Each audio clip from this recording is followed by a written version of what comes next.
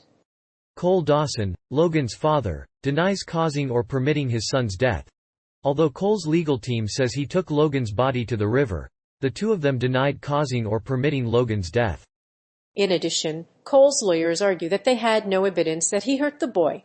Their defense team pointed to a previous incident when Logan broke his arm and was not taken to the hospital. They blamed Logan's youth for the injury. During the trial, both Cole and Williamson pleaded not guilty to both charges.